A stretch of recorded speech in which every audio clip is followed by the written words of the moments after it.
यदि एवं सर्वलाभात् परमात्म लाभ तल्लाभाय प्रवचनादि उपाय बाहुल्येन कर्तव्या प्राप्ते इदमुच्यते। इस प्रकार सभी चीज सभी लाभ से आत्मलाभ सर्वश्रेष्ठ है। सर्वलाभात सभी चीजों के लाभ की अपेक्षा से आत्मलाभ परम परम श्रेष्ठ। इसलिए अतः तल्लाभाय इसलिए उस आत्मलाभ के लिए प्रवचन आदि साधनों को विशेष रूप से अधिक करनी चाहिए। इति प्राप्त ऐसा जब प्राप्त हुआ तो इदम उच्यते, तब जवाब में कहते नहीं, ये आत्मा ऐसे प्राप्त होने वाला नहीं। यह मंत्र कठोपनिषद में भी आया है, अनेक जगह आता है। नायम आत्मा प्रवचनेन लभ्य न मेधया न बहुना श्रुतेन यमेवैष वृणुते तेन लभ्यस् तस्यैष आत्मा वृणुते तनुं स्वाम। नायम आत्मा प्रवचनेन लभ्य, यह जो आत्मा है वह प्रवचन के द्वारा, वेद प्रवचन तात्पर्य वेद शास्त्रों का खूब अध्ययन करने से, यानी कि वहां मंचों में प्रवचन झाड़ना हो नहीं है, गुरुमुख से सुन करके उसका अनुच्चारण, उच्चारण उच्यते इति वचनम, उच्चारण वचनम प्रकृष्ट रूपेण उच्चारण करना, अर्थात गुरुमुख से सुन के उच्चारण करना, वेदों को अन्य स्मृतियों को खूब रटना, उनके अर्थ सहित खोपड़ी में बिठाए रखना, उससे भी लाभ नहीं होता आत्मा का। वो भी एक बोझा जैसा है, उतनी अहंकार बढ़ेगी। जैसे आदमी जितना वजन उठाता है उतना अहंकार होता है, देखो मैं कितना बलवान, तुमसे ज्यादा मैं उठाता हूँ कि नहीं उठाता, होता है ना। जब मजदूर लोगों में यही होता है, सबसे ज्यादा उठाता बड़ा उसका घमंड रहता है, मैं इतना काम कर सकता, इतना माल उठाता हूँ। इस तरह से यहां भी होगा, मैं इतने शास्त्रों को जानता हूं, इतने वेदों को पढ़ चुका हूं, ये और अहंकार बढ़ेगा, आत्मा के लाभ नहीं होगा। न मेधया, केवल वेद शास्त्रों को रटना उससे आत्मा के लाभ नहीं होती, इतना ही नहीं, बल्कि वेद शास्त्रों का अर्थ ज्ञान, ग्रंथ और ग्रंथ का अर्थ दोनों को धारण करने की शक्ति का नाम मेधा, उससे भी यह लाभ नहीं हो सकता। चारों वेद, यही तो नारद जी ने कहा, मैं चारों वेद रटा हूं, सकल चीजों को जानता हूं, 64 विद्याएं सब मेरे खोपड़ी में अर्थ सहित बैठा हुआ है, फिर भी शांति नहीं है। तरदिश कमात जो आप लोगों ने कहा वह हमें अभी तक अनुभव में नहीं आ रहा है। न मेधया न बहुना श्रुतेना, अधिक शास्त्रों के श्रवण करने से भी मिल नहीं सकता। वो आप सभी बहुत शास्त्र सुन लूंगा तो मिल जाएगा, ऐसी बात नहीं। 1008 उपनिषद इन भाष्यकार ने केवल 10 पर भाष्य लिखा, सब पर नहीं लिखा, फायदा नहीं। क्योंकि जितनी जरूरत है और परंपरा से स्वीकृत है, जितनी की श्रवण करके मनन करने से मोक्ष हो सकता है, उतने पर उन्होंने भाष्य लिख दिया। यद्यपि सर्वोत्तम अधिकारी के लिए कहा था मांडुक्यम एकम एव केवलम मुमुक्षुणाम विमुक्त, मुक्ति को उपनिषद में। इसलिए मंद मध्यम अधिकारियों के दृष्टिकोण से 10 उपनिषद पढ़ा जाता है, सुना जाता है। इसलिए ग्रंथ धारणा शक्ति, अर्थ सहित ग्रंथ धारणा शक्ति और बहुत श्रवण करने की सामर्थ्य होने पर भी इन सब के द्वारा भी, साधनों से भी आपको यह आत्मा का लाभ नहीं हो सकता। फिर कैसे होगा? किंतु यमेव एष वृणुते, यह विद्वान जिस परमात्मा को प्राप्त करना चाहता है उससे ही यह आत्मा लभ्य है, तेन लभ्य। एष साधक एष मुमुक्षु यम परमात्मान में वृणुते तेन परमात्मना एव लभ्य स्यात्, तस्य एष आत्मा। यह आत्मा उसके समक्ष अपनी जो है तस्य एष आत्मा तनुम स्वाम विरुणते, तस्य तनुम स्वाम तनुम एष आत्मा विरुणते, उसके सामने उस साधक मुमुक्षु के समक्ष, ये जो आत्मा क्या करेगा उस मुमुक्षु के समक्ष, तस्य मने मुमुक्ष साधक से एष आत्मा, ये जो आत्मा क्या करता है स्वाम तनुम विवृणते, अविद्यारूपी जो आच्छादन उसको उखाड़ के फेंक करके अपने स्वरूप को प्रकाशित कर देता है। अपना शरीर क्या है उसका प्रकाश में स्वरूप है, सत्यम ज्ञान अनंतम ब्रह्म इत्यादि जो कहा गया वो उसका स्वरूप है, वह स्वरूप प्रकट हो जाएगा। जैसे जो होता है जो आते हैं कुश्ती करने, क्या कर रहे थे, उनके ऊपर बढ़िया चादर उदर पहने हुए आते हैं वो, जो उस पर चढ़ते हैं, उसके बाद जो मालिश करने लोग चले वो उसका कपड़ा काट, तब उनकी जो है शरीर दिखता है तगड़ा। वैसे आत्मा क्या करता है, इसके ऊपर कौन सी चादर ओढ़ा हुआ है, अविद्या रूपी चादर है। इसको आप मुमुक्षु क्या करेंगे, अपनी श्रवण मंडित ध्यान के माध्यम से हटा देंगे, तब आपके सामने आत्मा का असली शरीर जो है चैतन्य में आनंदमय जो शरीर है वह अनुभव में आ जाता है।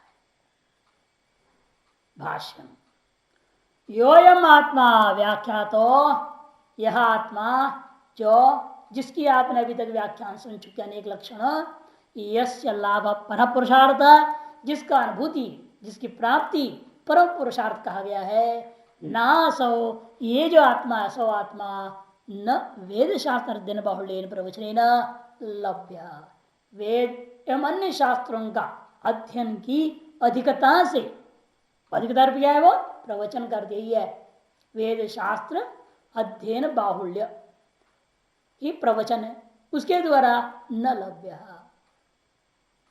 ये शब्द अर्थ के लेना, क्योंकि आगे मेधया कह दिया ना, इसे शब्द राशि ग्रहण करना, रटने को ले रहा है, वेद और अन्य शास्त्रों को रटना।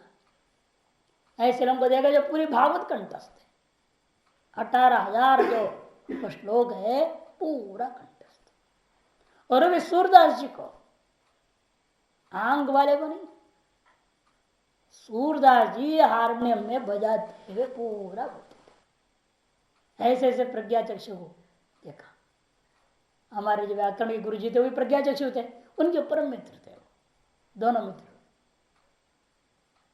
दोनों मिलते तो देखने लायक सीनरी होता, दोनों प्रज्ञा चक्षु कैसे मिलते हैं, दोनों उत्पट विद्वान, 6 विषयों के आचार्य थे, वो भी 6 विषयों के आचार्य, एक निर्मल विद्यालय में पढ़ाते थे और एक निर्मल अखाड़े में रहते थे, और बचपन से ही उनका अंधापन है, केवल दूसरे से सुन सुन के ही रटा, और उनका अपने आंख है, देख भी सकते हैं, स्वयं पढ़ सकते हैं, ते भी दिमाग में ग्रंथ धारण शक्ति ही नहीं है, अर्थ धारण तो कहां से होनी है, जब शब्द ही ग्रहण ना हो अर्थ ग्रहण कहां से हो जाएगा, पहले शब्द टिकेगा तब ना अर्थ टिकेगा, शब्द तो स्थूल है अर्थ तो सूक्ष्म है, जब स्थूल ही नहीं बैठ रही तो सूक्ष्म कहां से पकड़ में आ जाएगी बुद्धि में। योगाभ्यास गायत्री मंत्र सब करते हैं तो क्या होता है, तब स्मृति शक्ति बढ़ती है, मेधा शक्ति बढ़ती है ना, धृति शक्ति बढ़ती है, सारी शक्तियां बढ़ जाती है, तो उसके अंदर सामर्थ्य होता है सब ग्रहण करने का, धारण करने का। तथा न मेधया ग्रंथ अर्थ धारण शक्तियां, मेधा से भी वो आत्मा लभ्य नहीं। मेधा क्या चीज है, कहते ग्रंथ के अर्थों को धारण करने की शक्ति, इसलिए पूर्व में हम क्या लेते हैं, ग्रंथ धारण शक्ति, और अब ग्रंथार्थ धारण शक्ति। न बहुना श्रुति न भी भूयसा श्रवण नित्यर्थ, बहुत आचरण से सुनने से भी लाभ नहीं होगा, बहुत सुन रहे हैं, वहां भी सुना यहां भी सुना वहां भी सुना, 10 आचार्य बदल रहे, घूम रहे हैं, सब जगह पढ़ रहे हैं, ऐसे बहुत लोग जिंदगी भर कहने के लिए हम सब आचार्य से पढ़े। बनारस महानंद जी थे, ऐसा कोई आचार्य नहीं था जिनके पास हो जाके बैठे ना हो, पढ़े ना हो, और सब फैल उनके लिए, गैर सब बेकार है, और वास्तव के दिमाग कुछ जाता ही नहीं था। ये बहुत श्रवण करने से नहीं होता है। एक जगह रहें और एक गुरु से एक आचार्य से सम्यक श्रवण श्रद्धा पूर्वक करेगा तो उतने से ज्ञान हो जाएगा। अपने आप ग्रंथियां खुल जाते हैं। आप 10 आचार्य के पास दौड़े, ऐसा कोई जरूरत नहीं है। निर्भर आपके आगे कहेगा, इसलिए श्रद्धा सबसे मुख्य चीज है। और श्रद्धा डमाडोल होती रहती, समस्या तो ये आदमियों के अंदर कभी है कभी नहीं, कभी है कभी नहीं है। क्योंकि व्यवहार और अध्यात्म को आप लोग मिक्स कर देते हैं, दिक्कतें होता है। हम गुरु के पास या आचार्य पास क्यों गए हैं? ज्ञान के लिए गए ना, कि उनके व्यवहार सीखने गए हैं। हम उनके धन संपत्ति या अन्य चीजों के लिए तो हम गए नहीं है। हम जिस चीज के लिए गए हैं वह उनसे लेना है, बाकी उनके व्यवहार से कोई लेन देन नहीं। तब श्रद्धा बनी रहेगी। यदि आप उनके ऐसे ज्ञान भी लेना चाह रहे हैं और उनका व्यवहार भी देखेंगे, फिर आपके अंदर अश्रद्धा जरूर हो जाएगी। कि ज्ञानी के प्रारब्ध कर्म में क्या क्या व्यवहार होना है, क्या पता। अब जैसे अंत में कुछ लोग छोटे महाराज के दर्शन करने गए, उनको बड़ी अश्रद्धा हो जाती थी। कहते क्या है महात्मा, कैसे ज्ञानी महापुरुष है ये, ऐसे बोलते थे। क्यों? उनके शरीर में लकवा हो गया था, मुंह से लार टपक रहा है, वो भी अंदर नहीं जाता था। लोगों को पता कैसे ज्ञानी, कैसे शरीर इनका पड़ा है। लेकिन वो लोग उनके बाह्य शरीर को, शरीर से होता हुआ चीज को देखते थे, उनके ज्ञान की अवस्था को देख नहीं रहे ना। और उस अवस्था में भी जब गीता पाठ सुनाते थे, यदि कोई एक भी अक्षर गलत बोलता था तो बोलते थे। ऐसा नहीं, नैवम, गलत उच्चारण हो रहा है, पूरा बोल नहीं पाते हैं। उस समय में भी उनकी दिमाग कितनी थी, उनकी स्थिति कहाँ थी, उनकी वृत्ति शास्त्रों में, उपनिषदों में, उस ज्ञान में ऐसी निष्ठा थी, उनके शरीर के प्रति कोई परवाह नहीं था। हम लोग के अंदर सबसे बड़ी जो थोड़ा कच्चे दिमाग वाले लोग जो होते हैं, उनमें यही समस्या होती है। हम गुरु के व्यवहार में देखने लग जाते हैं, वो क्या करते हैं क्या नहीं करते, कहाँ उठ रहे हैं कहाँ बैठ रहे, क्या खा रहे क्या नहीं खा रहे, कहाँ आ रहे हैं कहाँ जा रहे, क्या हो रहा है। और वो बाह्य व्यवहार में उलझ जाते हैं। और वो ज्ञान कहाँ से मिलेगी फिर वहां से? यदि आप भगवान के मंदिर में गए और मंदिर के मूर्ति पर लगा हुआ हम कपड़ों कितना गंदा है देखने लग जाएंगे, कितनी साफ है, कितनी चमक है, कितना क्या है, फिर क्या हमारे भगवान की मूर्ति में श्रद्धा होगी? हम भगवान के वस्त्रों को देखने नहीं गए हैं, हम भगवान के लिए अपनी श्रद्धा अर्पण करने गए हैं, भक्ति करने गए हैं। तो हमें भगवान से मतलब होना चाहिए, उस मूर्ति से मतलब है। भाग्य वहां क्या है, गंदा फंदा है क्या नहीं, उसे क्या मतलब है? आज लोगों को मंदिरों में जाकर क्या श्रद्धा का कारण यही होता है, वहां जाकर यही सब देखेंगे, कितनी सफाई रहे, क्या है क्या नहीं है, कैसा है व्यवहार, कैसे कर रहे हैं। अगर वहां से सब पंडित ठग्गू हैं, पंडे हैं, ऐसे बोलने लग जाते हैं। आप उन पंडितों की ठगाई देखने गए थे कि भगवान से भक्ति करने गए थे वहां? इसलिए हम लोगों को उचित फल मिलता ही नहीं है। अपने जो कार्य जिस लक्ष्य से हम गए, वो लक्ष्य के अनुसार हमें फल की प्राप्ति नहीं होती है। इसे भगवान ने भी श्रद्धावान लभते ज्ञान, यहां नाय माता बलने लभ्यो आगे कहेंगे। तीसरे भाष्यकार कहते हैं न बहुना श्रुति ना भी भूयसा श्रवणे नित्यर्थः। उसके लिए टिप्पण टीकाकार कहते हैं उपनिषद विचार व्यतिरिक्त न भूयसा श्रवणे। उपनिषद विचार से भिन्न विचार बहुत सुन लो तो भी कोई लाभ नहीं। सुनना है तो उपनिषद विचार ही सुनना है, दूसरा नहीं। केन दुर्लभ्य इत्युच्यते, किसके द्वारा यह आत्मा लभ्य है तो कहते हैं यमेव परमात्मानमेव, मने परमात्मानमेव एष विद्वान, एष मने विद्वान, मोक्षो वृणुते प्राप्तुमिच्छति, प्राप्त करना चाहता है, तेन वर्णेन, तेन मने तारस प्राप्ति के, प्राप्ति की इच्छा के द्वारा, एष मने यहाँ एष परमात्मा लभ्य, वही लभ्य होता है, नान्य साधनांतरेण, अन्य साधनांतरों से वह लभ्य नहीं है। साधना सन्नत्व क्या है? अनात्म विषय ज्ञान के द्वारा। कहने का तात्पर्य क्या है? अनात्म विषय के ज्ञानों के द्वारा कभी लाभ आत्मा का नहीं हो सकता। नित्य लब्ध स्वभावता, क्योंकि ये तो नित्य लब्ध स्वभाव वाला है। नित्योपलब्धि स्वरूपो हम आत्मा, स्तोत्र है ना, हस्तामलकाचार्य नित्योपलब्धि स्वरूपो हम आत्मा। आत्मा कैसा है? नित्य उपलब्धि स्वरूप है, उपलब्ध है। अनुपलब्ध हो तो उसको अन्य साधनों से उपलब्ध करना पड़ता है।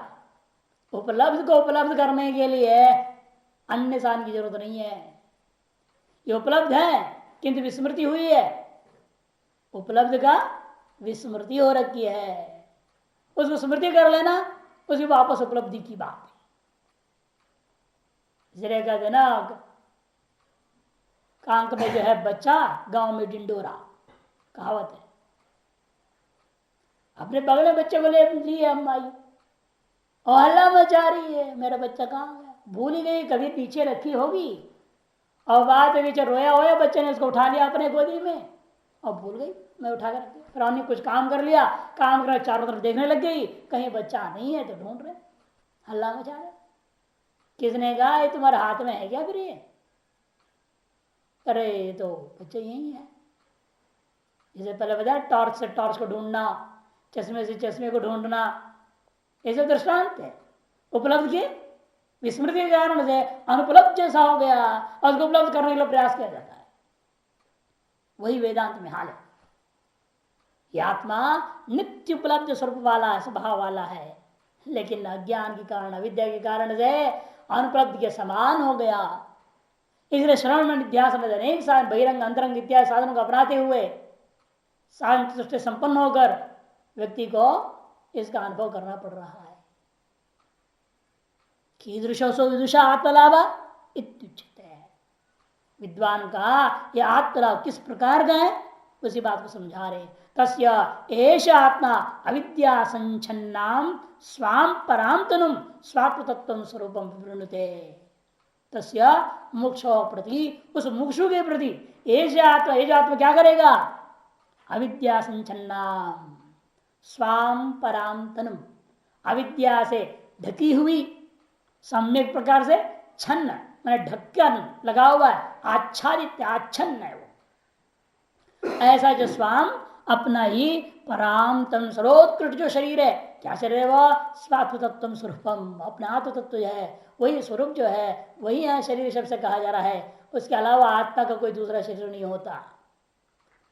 प्रकाश घटादि, प्रकाश घटादि, जैसे घटादि का को प्रकाशित कर लिया जाता है, उसी प्रकार से विद्यायाम सत्याम आविर्भवति इत्यर्थः। उपनिषद जन्य जो ब्रह्मविद्या के होने पर अपने आप ही आत्मा प्रकाशित हो जाता है।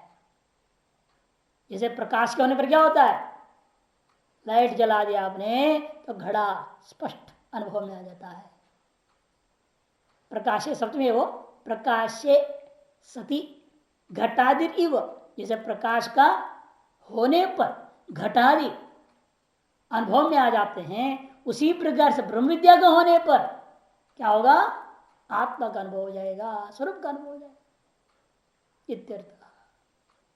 तस्माद अन्य त्यागेन आत्मलाभ प्रार्थना आत्मलाभ साधन इत्यर्थ। कहने का तात्पर्य है अन्य सकल साधनों को त्याग करके, विषयों को त्याग करके, फलों को त्याग करके आत्मलाभ की प्रार्थना करना ही आत्मलाभ का साधन है,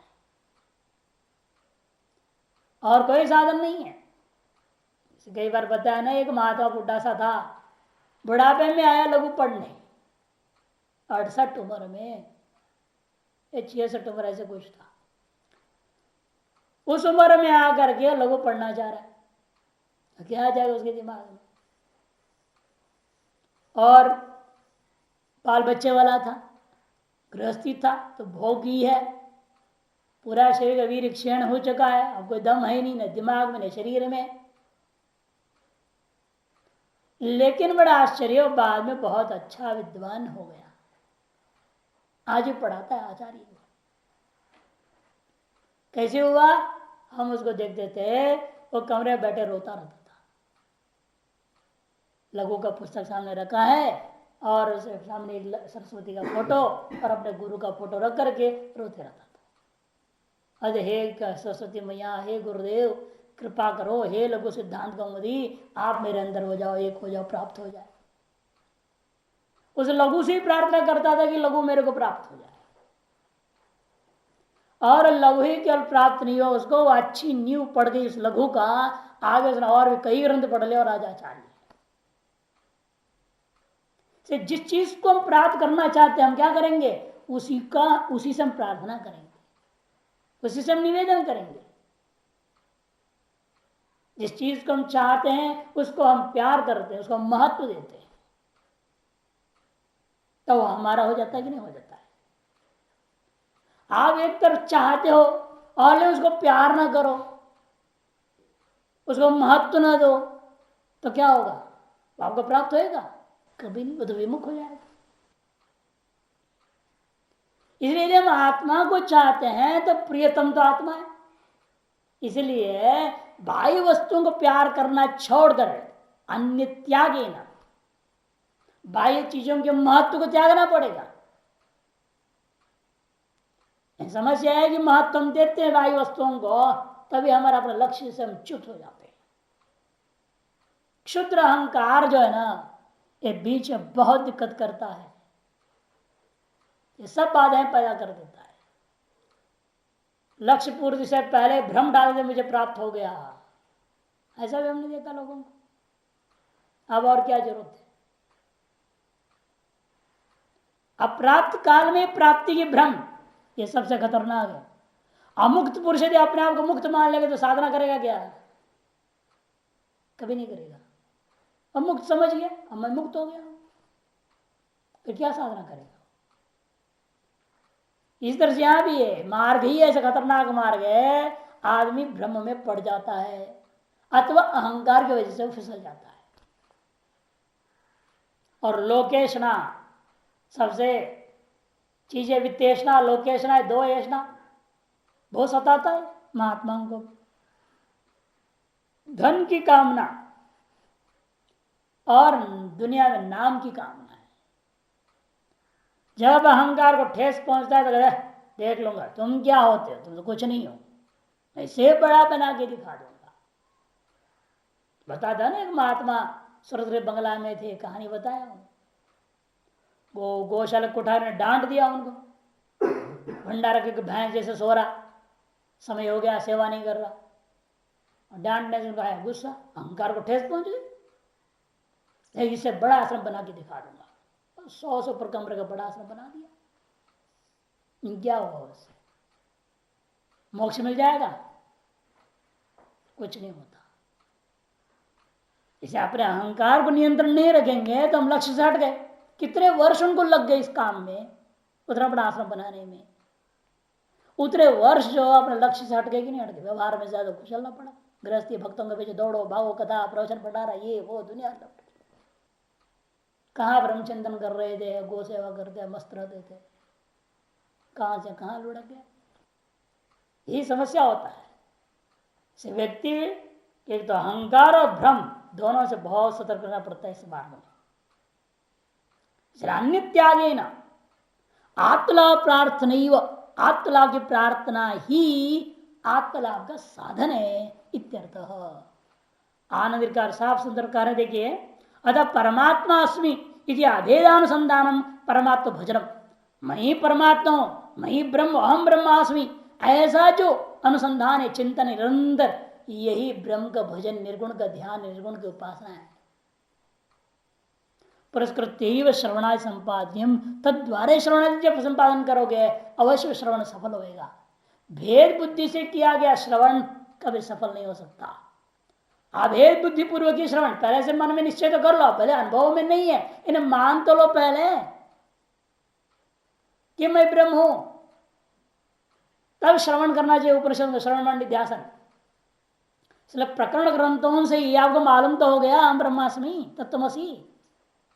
पंचदशी में पढ़ा दिया चारों महावाक्यों को महावाक्य प्रकरण में, है या नहीं। प्रकरण ग्रंथ से मालूम हो जाता है हम क्या है। जब प्रकरण ग्रंथों से हमें सामान्य रूपेण वेदांत ज्ञान हो गया, उसके बाद हमारा कर्तव्य क्या है, उसमें निष्ठा रखते हुए श्रुत अहम ब्रह्मा से जीव ब्रह्म कित्व में निष्ठा रखते हुए उपनिषदों को, गीता स्मृति को, है ना, श्रुति प्रस्थान, स्मृति प्रस्थान और दर्शन प्रस्थान ब्रह्मसूत्र को श्रवण करना चाहिए। वही मोक्ष का साधन संपादन भाव। अथवा अयमेव परमात्मा विरुणुते, दूसरा व्यर्थ ले सकते हैं, अयमेव परमात्मा विरुणुते तेन परमात्मा, उस परमात्मा के द्वारा मुख्य रूप व्यवस्थित, मुख्य रूप व्यवस्थित है, वर्णेन अभेदानुसंधान लक्षण प्रार्थनेन, अभेदानुसंधान रूपी प्रार्थना के द्वारा प्रार्थना कृत्वा लभ्य। क्योंकि प्रार्थना क्या है? कर्णत्व सूचनाय एव कृत्वा वाचो, परमात्मा ही मोक्ष रूप व्यवस्थित, क्योंकि परमात्मा ही मोक्ष रूपेण भी है, सर्वरूपेण जो वही है, मोक्ष क्या है? वह भी परमात्मा ही। इत अभेदानुसंधान लभ्य न कर्मणा, इसलिए अभेद अनुसंधान के द्वारा लभ्य है, भेद पूर्वक में लभ्य नहीं है। आत्म प्रार्थना सहाय भूतानि एतानि च साधनानि, अब आत्मा ही लभ्य है आत्म प्रार्थना से अपने गाले ना। आत्म प्रार्थना कैसे होगी? हम ब्रह्मास्मि, यही आत्म प्रार्थना आपने कह दिया, ये चिंतन करना ही आत्म प्रार्थना है। हम ब्रह्मास्मि इधर चिंतन रूपी आत्म प्रार्थना कैसे होगी? बुद्धि में टिकती नहीं। जहां आप एक बार बोलेंगे हम ब्रह्मा से, दूसरे बार आएगा हम देवदत्त, थोड़ा पर नाम आ जाएगा, जाति आएगी, प्रांत आएगा, दुनिया भर चीजें आ जाएंगे, है ये नहीं? तुरंत आ जाता है। आपके अपने प्रांत के बारे में कोई कटु आलोचना कर दे, आपको तुरंत गुस्सा आ जाएगा। आपकी जाति के बारे में कोई कुछ कहेगा तो तुरंत आपके अंदर भड़क जाएंगे आप। कहां गया वो हम ब्रह्मास्मि? इसलिए कहते हैं इसमें का मतलब आत्म प्रार्थना रूपी जो हम ब्रह्मास्मि चिंतन है वह सदा सभी से आसानी से होता नहीं है। इसके फिर सहकारी साधन बताने पड़ेंगे। प्रार्थना की सहाय भूतानि, आत्म प्रार्थना करने में जो सहायक हैं, ऐसा जो साधनानी बल अप्रमाद तपांसी लिंग युक्तानि संन्यास सहितानि, बल, अप्रमाद और तप, ये तीन साधन है। बल, अप्रमाद और तप, लिंग युक्तानि, लिंग युक्तानि संन्यास सहितानि, संन्यास सहित जो धर्म के चिन्ह, लिंग का तत्पर क्या? धर्म का चिन्ह। तत्त आपकी जो वर्ण और आश्रम का धर्मानुसारेण आपको अपने वस्त्र पहनने हैं, तिलक लगाने हैं, जो जो है उसको लिंग कहते हैं। वो सब अनुष्ठान करना है, छोड़ना नहीं है उनको। और संन्यास सहितानि च, उनको बताने के लिए आगे के दो मंत्र आरंभ हो रहे हैं। नायम आत्मा बलहीनेन लभ्य न च प्रमादात् तपसो वाप्य लिंगात्, ये तैरुपायैरतितैस्तु विद्वांस तस्यैष आत्मा विशदे ब्रह्मधाम। यह आत्मा, अयम आत्मा बलहीनेन न लभ्य, कमजोर आदमी से प्राप्त नहीं किया सकता। तगड़ा होना चाहिए, हड्डा कट्टा नहीं, 100, 150, 200 किलो वजन वाला, ऐसा अर्थ नहीं लेना। यहाँ हड्डा कट्टा, मोटा, तगड़ा, इन चीजों को नहीं होगा, ऐसे मतलब नहीं है बल से तात्पर्य, ताकत से तात्पर्य नहीं है बल। बल का अर्थ करेंगे भाष्यकार यहाँ आत्मनिष्ठा ही बल है, आत्मनिष्ठा ही वीर है। आत्मनिष्ठा जनित जो शक्ति, वह जो वीर है, जो बल है, उससे जो हीन पुरुष, आत्मनिष्ठा जन्य शक्ति विशेष का नाम बल कैसे कह दिया? कहने का तात्पर्य यह है मिथ्या ज्ञान से अभिभूत नहीं होना। ये जो मिथ्या ज्ञान है इनसे अभिभूत नहीं होना। मान लो कोई एक्टर है, भीख मंगे के एक्टिंग कर रहा है, सिनेमा एक्टर है, भीख मंगे के एक्टिंग कर रहा है, और यदि वो जो मिथ्या है ना, वो जानता मैं भीख मंगा नहीं हूं, यदि उल्टा हो जाए मैं भीख मंगा हूं, ये जो ज्ञान है वो उसके असली ज्ञान पर यदि हावी हो जाएगा तो क्या होगा? फिर अपने आप को सचमुच भीख मंगा मान लेने लगा, भूल जाएगा मैं एक्टर हूं, करोड़पति हूं, भूल जाएगा। लेकिन होता क्या है व्यवहार में उस एक्टर को, वो मिथ्या ज्ञान जो है, मैं भिखमंगा हूं, वह चीज कभी उस पर हावी नहीं होता, बल्कि उसका जो यथार्थ ज्ञान क्या है, मैं एक्टर हूं, मैं एक जो है पात्रधारी हूं, यह चीज अभिभूत कभी नहीं होता। उसी प्रकार हमें भी क्या होना चाहिए, मैं ब्राह्मण क्षत्रिय वैश्य शूद्र हूं, मैं ब्रह्मचारी गृहस्थ वानप्रस्थ सन्यासी हूं, इत्यादि सब क्या है, ये मिथ्या ज्ञान है। ये मैं आदमी हूं, ये मिथ्या ज्ञान है। ये मिथ्या ज्ञान हम पर सवार नहीं होना चाहिए अहम ब्रह्मास्मि के ऊपर। इन हो रखा है, हम अहम ब्रह्मास्मि को भूल गए और पकड़ के रखे हैं इन मिथ्या ज्ञानों को। मैं मनुष्य हूं, मैं अमुक वर्ण का हूं, अमुक जाति का हूं, अमुक जो है आश्रम वाला हूं, ये सारी चीजें जखड़ बैठे हुए हैं। इन्हीं के ऊपर हमारी आस्था हो चुकी है, अर्थात मिथ्या ज्ञान से हम अभिभूत हो गए हैं, इसलिए हमारी आत्मनिष्ठा रूपी बल नहीं है, हम कमजोर है। और जिस दिन यह मिथ्या ज्ञान हम पर हावी नहीं होता और वेदांत के अनुसार हम ब्रह्मास्मि और हमारी दृढ़ निष्ठा हो जाती है, उसका चिंतन लगातार चलता है और ये सारा व्यवहार एक नाटक जैसे चलते रह जाए, तब समझना कि आप बलवान हो गए हैं। ऐसे बलवान पुरुष को ही आत्मा के लाभ होती है। अरे इधर आत्मनिष्ठा के अभाव मिथ्या ज्ञान से अभिभूत हुआ जो व्यक्ति है वह बलहीन व्यक्ति है, उस व्यक्ति के द्वारा आत्मलभ्य नहीं है। न प्रमादात, और कहते हैं पुत्रादि में आसक्ति रूप प्रमाद से लक्ष्य से व्यक्ति हट जाता है। आसक्ति होना किसमें चाहिए था, अपने आत्मस्वरूप में। इन आसक्ति कहां हो गई है, बाह्य वस्तुओं में।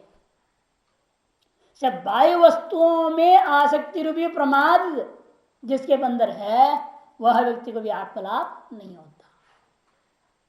सब बाह्य सकल वस्तुओं में केवल व्यावहारिक संबंध है, कल्पित मिथ्याभूत संबंध है। कर्तव्य शरीर यावत काल पर शरीर है, याद लोक संग्रहार्थम करेगा या प्राण कर्मार्थ अधीन होकर के होते रहेगा। तो अतएव उस ब्रह्मज्ञानी निष्ठान मोक्ष वगैरह जो अजीवन मुक्त भी हो, मोक्ष काल में भी उस व्यक्ति को स्थिति को प्राप्त करना पड़ेगा, मुक्त होना चाहता है तो।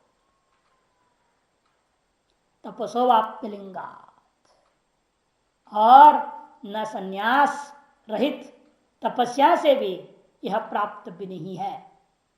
अलिंगत तपसा, लिंग माने संन्यास, संन्यास रहित जो तप है उसके द्वारा भी यह प्राप्त नहीं हो सकता।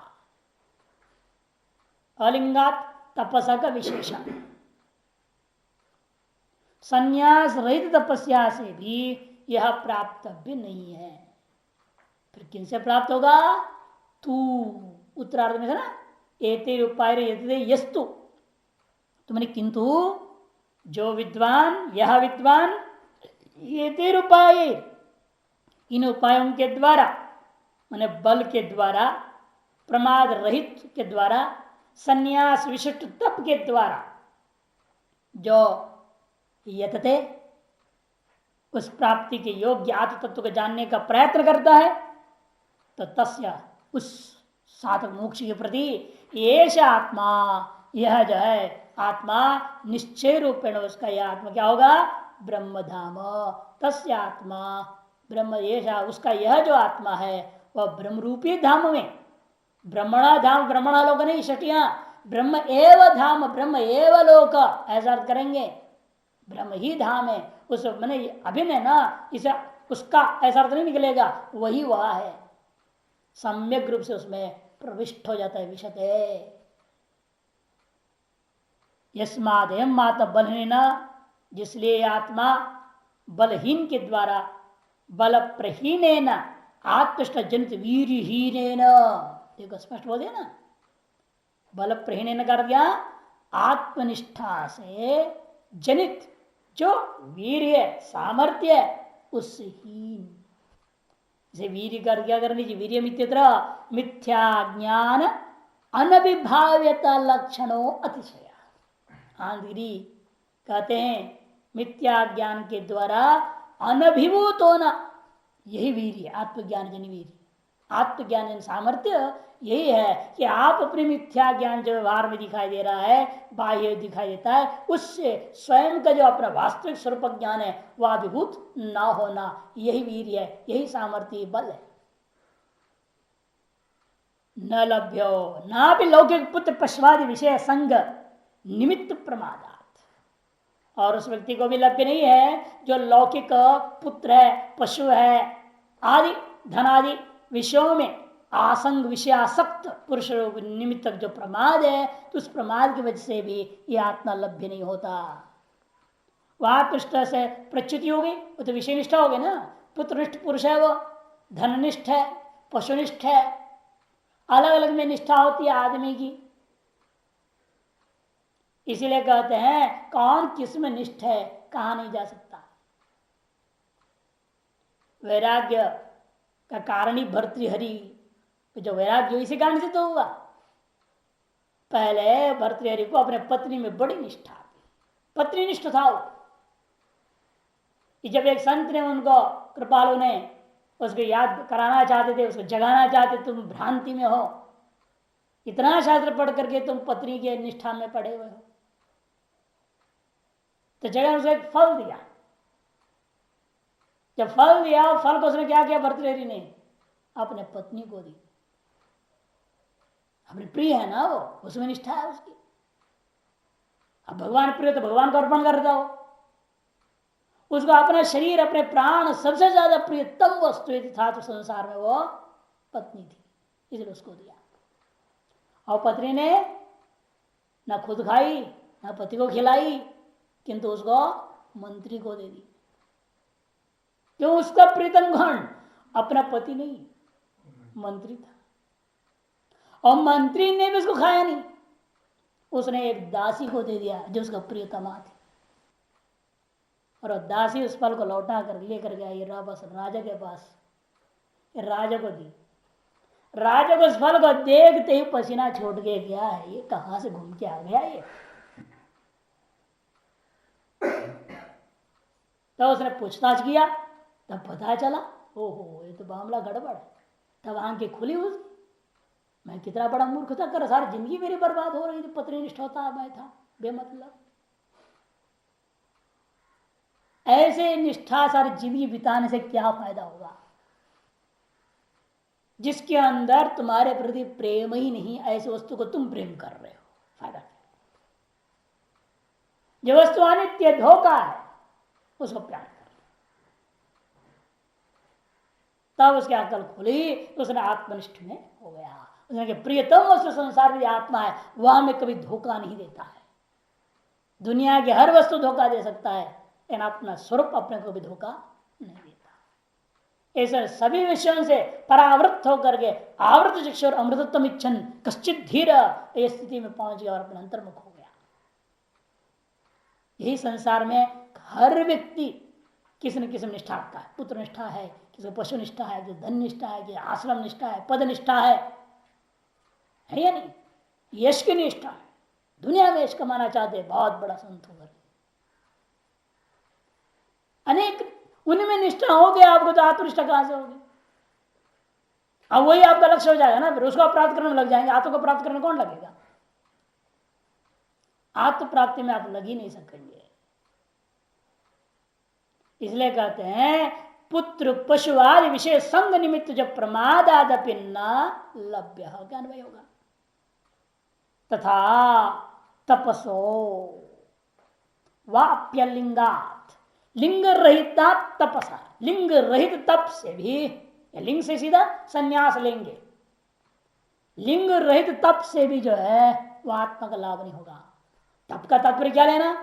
व्रत अनुष्ठान नहीं, तपो अत्र ज्ञान, लिंगंच संन्यास।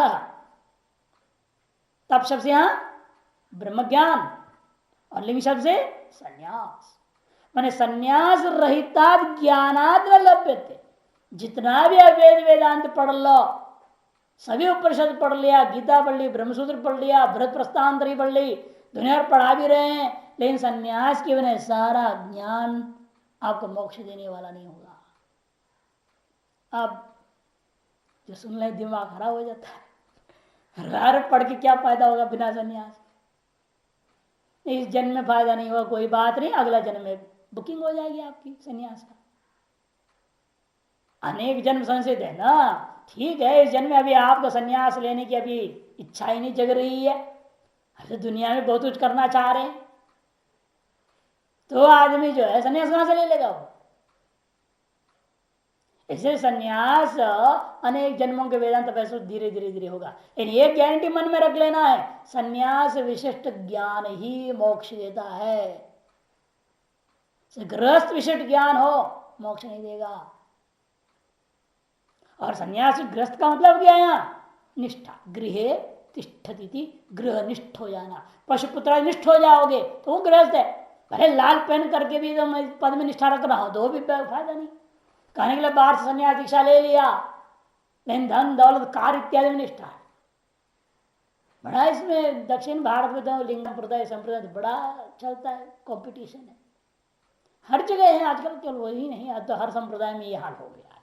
वो महात्मा ने 15 लाख रुपए का कार लिया था, हम 20 लाख रुपए का लेंगे, कमाल है। इन्हीं में लगे हुए, उसका आश्रम इतनी बीघा जमीन है, इतने गुंटे जमीन का, हमारे पास इतना होना चाहिए, उसमें लगा हुआ है। निष्ठा कहाँ है? आत्मा में थोड़ी है। भले सन्यास धारण कर लिया, महात्मा हो गए तो क्या हो गया? दीक्षा से कुछ नहीं होता, वास्तविक सन्यास। इसलिए मैत्री ने पूछा ना, ये सारा पृथ्वी सर्वधर्म संपन्न हो, आप ये मुझे दें, उससे क्या मुझे अमृत की प्राप्ति हो सकती है? आप कह रहे हैं इस गुरुकुल की मैं बंटवारा करूंगा, दोनों पत्नी को बुलाया याज्ञवल्क्य ने, और क्या हम आपके पीछे बंटवारा करना चाहते सारा संपत्ति, मैं सन्यास में जाना चाह रहा हूं। तो मैत्री बड़ी बुद्धिमान थी, तो कहने लगी पतिदेव ये बताओ, क्या ये आप कह रहे संपत्ति की बंटवारा, मैं तो आपसे पूछती हूं, ये सारा पृथ्वी का मुझे मालिक बना दोगे, जिसे सब धन दौलत से परिपूर्ण, कहीं भी कोई कमी नहीं, ऐसी दिव्य पृथ्वी को आप मुझे दे दोगे कि उससे मैं अमृतत्व प्राप्त कर सकता हूं? तो याज्ञवल्क्य कहता है न वित्ते न आशास्ति, ये सारा संसार पृथ्वी तो भूल जाओ, 14 लोगों को तुम्हें मालिक बना दिया जाए तो भी मोक्ष नहीं मिलने वाला है, अमृत की प्राप्ति नहीं हो सकती। तब वो कहती है फिर आपके पास ऐसा कौन सा चीज है जिससे मुझे अमृत की प्राप्त होती है, वो मुझे दीजिए, मुझे संपत्ति वगैरह नहीं चाहिए। तब उसको ज्ञान दिया गया, तब निश्चर की आत्मा वर दृष्ट विश्रुत मंत्र निध्यासित हो गया। यही निष्ठा पर निर्भर है ना, हमारी इच्छा क्या, हम क्या चाहते क्या है, जो चीज हम चाहते वो हमको मिलेगा। हम चाहते आत्मा को तो हमें आत्मा मिलेगा, हम चाहते संसार को तो संसार मिल जाता है। कि आपने अध्ययन किया, जप किया, तप किया, तपस्या की है, गुरुकुल में सेवा की है, यह सारा पुण्य क्या करेगा आपको? जो चीज आप चाह रहे वो चीज आपको दिला देगा, मिल जाता है, बहुत आसानी से मिल जाता है। तप का फल है ना, ब्रह्मचर्य का फल है, तप का फल है, शास्त्रों का ज्ञान का फल है। ये पहले पढ़े ना, भूति काम, भूति काम वाला ब्रह्म ज्ञानी की सेवा करें, पूजा करें, अर्चना करें, और मोक्ष कामना करने वाले को भी ब्रह्म ज्ञानी की उपासना करनी चाहिए। दोनों मिलेगा फल आपको, क्योंकि वह ब्रह्म ज्ञानी ब्रह्म ही है, वहीं से आपको सब कुछ मिलना है। इसलिए आप कह रहे हैं संन्यास रहित ज्ञानात् न आत्मलभ्यते। फिर कैसे प्राप्त होगा? ये सब साधन को अपनाना पड़ेगा। ये 3 उपाय ही, क्या उपाय? बल, बल मने आत्मज्ञान जन्य सामर्थ्य, आत्मज्ञान जन्य सामर्थ्य बल है। अप्रमाद मने आत्मा में निष्ठा है, और कहते संन्यास विशिष्ट ज्ञान, बल अप्रमा संन्यास ज्ञान यतते, जो व्यक्ति ऐसा यत्न करता है, निरंतर यत्नशील है, निरंतर क्या है? यत्नशील है, तत्पर, तत्पर होना जरूरी है। यत्न, यत्नते का मतलब क्या? कोई झंडा लेके बैठ थोड़ी गया, मैं ब्रह्म बोल रहा, प्रयत्न कर रहा है, सबको बोले मेरे को ब्रह्म मानो, ऐसा नहीं है। इसलिए कहते तत्पर होना। श्रद्धावान लभते ज्ञानम तत्पर, वह भी बोला ना, वही भाषकर ले रहे, तत्पर सन प्रयतते यस्तो विद्वान विवेकी आत्मविद, ऐसा जो विद्वान विवेकी आत्मविद्ता है, तस्य विदुषा, उस विद्वान के समक्ष एष आत्मा विशते संप्रविशति ब्रह्मधाम, उसका वह यह जो आत्मा है वह आत्मा अपना स्वरूपभूता ब्रह्म के साथ एकीभूत हो जाता है। प्रवेश करने का तात्पर्य ऐक्यता का अनुभूति हो जाती है, इसका तात्पर्य आनंद कर। इसलिए इंद्र जनक गार्गी प्रवृत्ति नाम भी आत्मलाभ श्रवणात्, आपने कैसे कह दिया संन्यास रहित ज्ञान मोक्ष नहीं देगा, लेकिन शास्त्रों में चांद के परिषद में इंद्र का कहानी आता है, जनक का कहानी गृहस्थ, इंद्र गृहस्थ, गार्गी औरत जो संन्यास का अधिकारी नहीं, इन लोगों को भी तो ज्ञान आत्म लाभ हुआ ऐसे दिखाई दे रहा है शास्त्र में। सत्यम, तो अगर संन्यास का तात्पर्य हमने बताया ना, वस्त्र पहनना नहीं, दीक्षा नहीं कि लाल पहन लिया हो गया संन्यास। संन्यासो नाम सर्व त्यागात्मक, सर्व अहंता ममता कर्तृत्व भोक्तृत्व त्याग, इसी का नाम वास्तविक संन्यास। अहंता ममता कर्तृत्व भोक्तृत्व, इनको त्याग देने के अलावा और कुछ नहीं है संन्यास। और यदि किसी भी वेश में आपको किसी भी अवस्था में हो, यदि चार चीज आपसे अलग हो गया, आपकी बुद्धि से हट गई है, अहम हट गया, मम हट गया, कर्तृत्व भोक्तृत्व हट गया, तो समझो आप सन्यासी। तेषाम अपि स्वत्व अभिमान अभावात्, कि उनके अंदर किसी भी प्रकार का स्वत्व का अभिमान नहीं था। यस्य में नास्ति किंचन इति, यस्य में नास्ति किंचन, ऐसा उसने कहा है जनक ने, इसीलिए मेरा कुछ भी नहीं संसार में, फिर राज्य के हिस्सा जल गया बोल रहे हो। वही आंतर संन्यास, बाह्यम तो लिंगम अविवक्षितम, यही वास्तविक आंतर संन्यास, हृदय से संन्यास रहना। बाहर से बाहर है, व्यवहार तो प्रारब्ध कर्मानुसार है या लोक संग्रहार्थ, जैसा भी करना पड़े करते रहना है, लेकिन उसमें निष्ठा भी नहीं है, उनको कर्तव्य है करना। बाह्यम तो लिंगम अविवक्षितम, इसलिए यहाँ बाह्य जो लिंग है संन्यास दीक्षा लेकर के वस्त्र पहनना इत्यादि, वह यहाँ विवक्षित नहीं है। लिंगम धर्म कारणम स्मरणार्थ। 2 नंबर टिप्पणी भी है, क्वचित अंतरेणापि लिंगम धर्मानुष्ठान संभवात, कि बिना किसी प्रकार के चिन्ह का धर्मानुष्ठान हो सकती है। लिंगस्य असार्वत्रिकत्व अभिप्रायम एतत् सर्वथा अकारणत्व तद्विधानोत्पत्ति है, क्योंकि जो है लिंग से असार्वत्रिक अभिप्रायम, लिंग जो है असार्वत्रिक है, यह अभिप्राय है यहाँ। इसको सर्वथा अकारणत्व तद्विधानोत्पत्ति, यदि सर्वथा उसकी संन्यास दीक्षा की भी जरूरत नहीं थी कहते, फिर तो उसका विधि क्यों किया? सर्वथा उसका निषेध भी हम नहीं कर रहे हैं संन्यास, फिर तो संन्यास आश्रम का उच्छेद हो जाएगा। संन्यास आश्रम को हम उच्छेद भी नहीं करना चाहते। नच व्यवहारार्थ में वतत, वो ये कहा जाए संन्यास आश्रम व्यवहार के लिए, ऐसा भी नहीं कर सकते। धर्मानुष्ठान उद्देश्य सलिंग आश्रम विधान के व्यवहार अर्थ के लिए ऐसे अगर उसको छोड़ भी नहीं सकते कि धर्मानुष्ठान का उद्देश्य करके ही वह संन्यास आश्रम लिंग के सहित आश्रम विधान, संन्यास आश्रम का विधि किया गया है। लिंगाश्रम संन्यास आश्रम विधान व्यवहार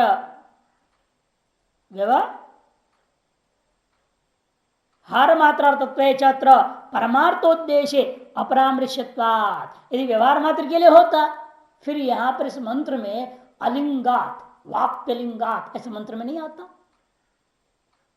वाप्यलिंगाद यदि रूपायति विधित्वात्, विधान करने के लिए भी इच्छित है। मुख्यानाम वैराग्य साधना नाम उद्बोधकत्वाद्, अथवा मुख्य जो साधन क्या है विवेक और वैराग्य, उसको उद्बुद्ध करने के लिए ही यहाँ लिंग अलिंगस्य व अलिंगस्य इत्यादि शब्द आकर के लिंग से गौणत्व अभिप्राय में वह संन्यास आश्रम जो है, दीक्षा जो चीज है वह गौण है, मुख्य आंतर संन्यास है, ये लक्षित करने के लिए है, ऐसा समझो। नहीं तो संन्यास आश्रम का लिंग विधि व्यर्थ हो जाएगा, ऐसा समझना चाहिए। से कोई विधि व्यर्थ भी ना हो और प्रकरणानुसार भी घट जावे, ऐसे यहां लेना पड़ता है। माने तात्पर्य हुआ आंतर संन्यास विशिष्ट बहिर्सन्यास यदि हो और उत्कृष्ट हो गया। ज्ञान है और केवल बहिर्सन्यास, ये यहां तात्पर्य। ज्ञान रहित केवल बहिर्सन्यास व्यर्थ है और आंतर संन्यास रहित केवल ज्ञान भी व्यर्थ है। ज्ञान है, आंतर संन्यास नहीं है, व्यर्थ है। बहिर्सन्यास है, ज्ञान नहीं है तो व्यर्थ है। बहिर्सन्यास और ज्ञान हो तो भी व्यर्थ है, क्योंकि तो दुकानदारी करेगा। बाहर से चोला पहन लिया कि तुम्हें मेरे को पूजा करे, और ज्ञान झाड़ रहा, प्रवचन कर रहा है, बड़ा बड़ा काम कर रहा, वो भी संन्यास बेकार है। इसे आंतर संन्यास विशिष्ट ज्ञान ही मोक्ष का साधन है। उसमें सहयोगी कौन है? बहिर्सन्यास। अतएव बहिर्सन्यास का भी विधि की गई है। अतः बहिर्सन्यास गौण विशिष्ट आंतर संन्यास युक्त ज्ञान ही मोक्ष देता है। ये यहां भाष्य सिद्धांत है, ऐसे समझना चाहिए।